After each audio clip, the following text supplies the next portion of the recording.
warahmatullahi wabarakatuh. Baiklah, pada kesempatan ini saya Febiana Anastasia dengan NIM 2025143412. Di sini saya akan melakukan wawancara terhadap guru sekolah dasar di Kabupaten Banyuasin.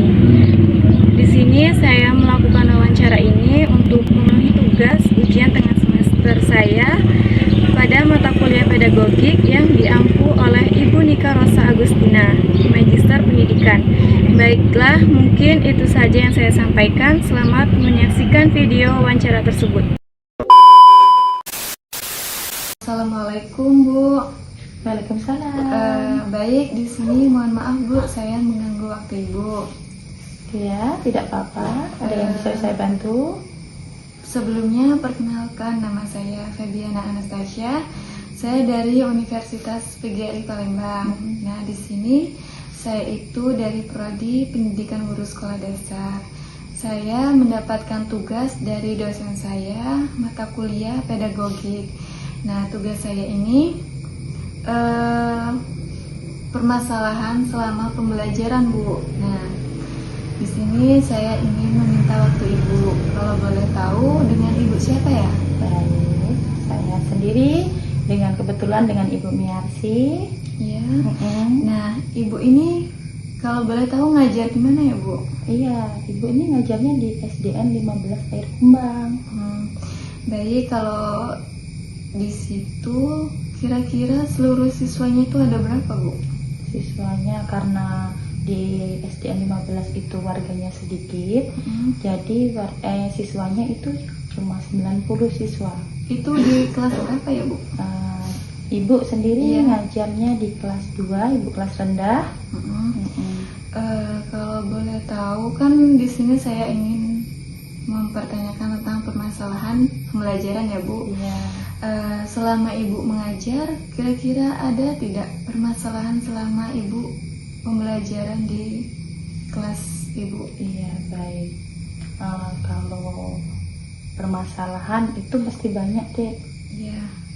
Sebagai guru itu masalahnya nggak cuma sama siswa, tapi juga dengan rekan sejawat, dengan atasan, dengan lingkungan belajar, terus sarana prasarana itu juga menjadi permasalahan. Apalagi kalau desa yang dikit kan fasilitasnya, sekolah dikit juga fasilitasnya dikit, seperti perpustakaan itu belum ada, tempat laboratorium, aula, terus yang lebih penting lagi itu multimedia itu belum ada.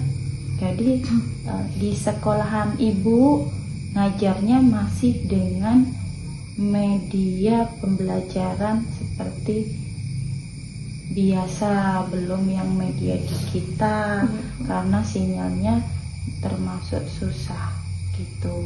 Kalau pertanyaannya adik tadi mengenai pembelajaran Ibu, masalah pembelajaran itu yang paling dominan itu ke siswa, karena siswa Ibu ada 12 anak dengan karakteristik yang berbeda.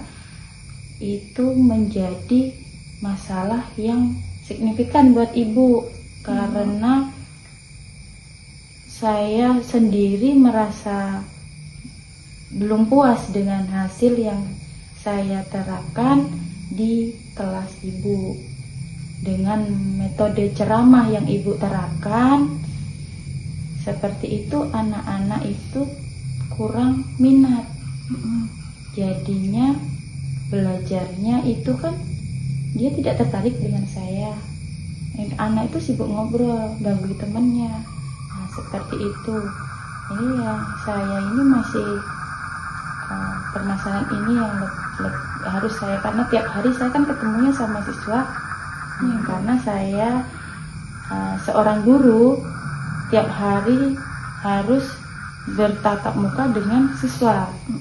Tapi dengan metode yang saya terapkan, menjadi anak itu tidak fokus dengan saya. Itu juga menjadi refleksi buat saya, apa masalahnya kayak seperti itu, apa itu, apa saya yang salah kayak gitu. Sebelumnya apa yang tadi Ibu bilang metode ceramah. Iya. Nah, kalau boleh tahu selain metode ceramah, metode pembelajaran apa lagi yang Ibu sampaikan terhadap anak murid Ibu? Ibu itu ceramah terus dengan metode tanya jawab. Tanya jawab. Itu aja nggak semuanya menjawab, paling hanya beberapa saja yang tanya jawab. Karena permasalahan pembelajaran itu pasti kan memiliki sebab dan akibat ya Bu? Iya betul itu Dek. Pasti itu mungkin sebabnya karena saya sebagai guru mungkin kurang mencari informasi, atau saya kurang melek dengan teknologi, atau saya ini kurang kurang mencari informasi pada rekan-rekan yang lain, sehingga pembelajaran saya seperti itu monoton, tidak membuat anak itu tertarik. Jadi sebabnya, akibatnya itu menjadi anak itu nilainya kurang, tidak maksimal. Jadi anak-anak itu banyak yang kurang maksimal belajarnya ya Bu? Iya, itu terkhusus itu di matematika. Iya, matematika mungkin karena saya kurang, sampai hanya kurang, jadinya anak itu tidak tertarik. So katanya kalau anak itu harus senang dulu sama gurunya biar dia tertarik dengan materinya, seperti itu. Cuma di mana lah letak Ibu salahnya? Kok anak itu tidak tertarik sama Ibu? Seperti itu. Sebelumnya kalau boleh saya ingin menyampaikan solusi mengenai tentang teori pedagogik ya Bu. Nah, Apakah di teori di pembelajaran pedagogik itu ada solusi untuk kan terjadi permasalahan Ibu? Nah, sepertinya bisa Bu, ada. Tapi yang saya berikan mungkin tidak terlalu banyak ya Bu, karena saya tidak tahu seluruhnya. Dan Ibu juga kan guru, saya ini masih mahasiswa. Nah, jadi di sini mungkin seperti metode pembelajarannya tuh Ibu ngajak main game.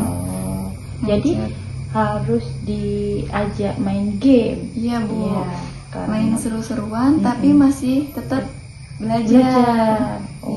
Seperti itu. Jadi dengan main game, misalnya materi menghitung, dia suruh main game yang lompat-lompat atau lari-lari gitu ya? Iya, seperti kayak menggunakan benda nyata Bu, benda nyata kayak juga. sebuah balok, mainan yang lain-lainnya yang disukai Bu. Anak-anak Iya. itu kita tanya dulu gimana sukanya apa gitu ya. Kalau suka permen, jadi kita mbak permen kayak gitu. Supaya anak itu tidak jenuh atau bosan ya Bu ya. Terus apa yang Ibu bilang tadi kayak metode ceramah ya Bu. Mungkin Ibu bisa menyampaikan metode itu secara konkret atau mengenai tentang seni abstrak dan yang lainnya Bu, supaya anak tersebut merasa terhibur. Jadi harus anak itu diberikan benda-benda konkret, atau semi konkret, biar anak itu tertarik. Seperti itu. Iya Bu, kurang lebih seperti itu. Terus kalau misalnya anak itu masih belum tertarik dengan media konkret tadi, apakah ada solusi lain? Sepertinya ada Bu. Ada. Tapi mungkin dicoba dulu ya Bu. Kayak anak itu diajak main secara outdoor di ruang-ruangan. Jadi tidak harus di dalam kelas belajarnya ya. Oke. Anak mungkin bosan juga di dalam kelas ya. Tidak hanya siswanya, ibu gurunya juga bosan di dalam kelas. Memang membutuhkan suasana yang baru, lingkungan belajar. Memang kita harus memanfaatkan lingkungan belajar itu tidak hanya di dalam kelas atau di dalam ruangan, bisa di lapangan, bisa di taman, di tempat lain. Yang penting anak itu harus senang dulu, dan nyaman ya Bu. Iya, benar-benar. Nah, jadi kita harus diubah pola belajarnya. Ya, semoga apa yang adik beri saran kepada ibu, Iya. ibu akan memperbaiki dan ibu akan mencari informasi lebih di sekarang media ke banyak ya Bu ya, media kayak YouTube, TikTok. Nah, itu banyak yang media-media yang mendidik dan indah untuk edukasi pembelajaran terkhusus untuk guru yang masih menggunakan media pembelajaran yang masih dibilang masih ketinggalan zaman atau tidak menggunakan media pembelajaran. Media digital itu juga perlu, namun sebenarnya media pembelajaran yang atau media digital yang ibu di sana itu kan karena terkendala sinyalnya susah, makanya untuk mengoperasikan pembelajaran menggunakan media kita sehingga anak itu juga senang juga kalau ditontonkan video kayak gitu, namun ya itu sinyalnya susah. Terus juga nggak ada ruangan laboratorium, ruang multimedia. Semoga dengan ini bantuan Bapak Jokowi, Bapak Prabowo yang dengan TV IFP-nya bisa datang ke sekolahan ibu dan bisa dimanfaatkan, sebab dengan ini meningkatkan pembelajaran ibu dan ibu akan terus belajar agar perkembangan mengikuti perkembangan yang ada saat ini, agar ibu melek dalam media digital dan bermanfaat bagi terkhusus untuk murid ibu sendiri dan bermanfaat bagi ibu. Untuk solusi dan sarannya ibu ucapkan terima kasih, dan ini menjadi pandangan ibu atau refleksi bagi ibu sehingga ibu kedepannya bisa menjadi yang lebih baik lagi, memfokuskan anak, tidak hanya media pembelajarannya hanya berpusat pada diri ibu sendiri, harusnya lebih memuasatkan kepada anak seperti itu.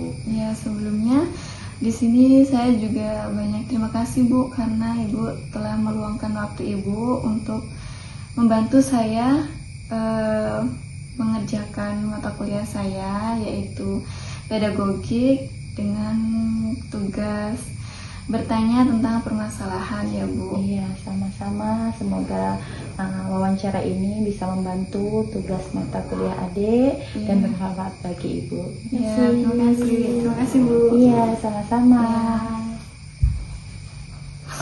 Baik, video wawancara yang saya lakukan terhadap Ibu Miharsi tersebut yaitu kurangnya motivasi belajar dan gaya variasi belajar, perbedaan kebutuhan anak, serta perkembangan kognitif anak yang masih pada tahap konkret yang membuat anak tersebut membutuhkan gaya belajar yang menarik dan sederhana.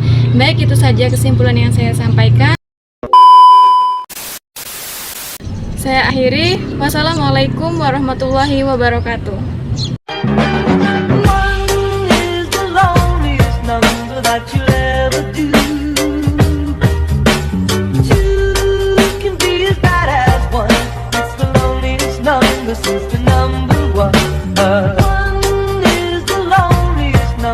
That you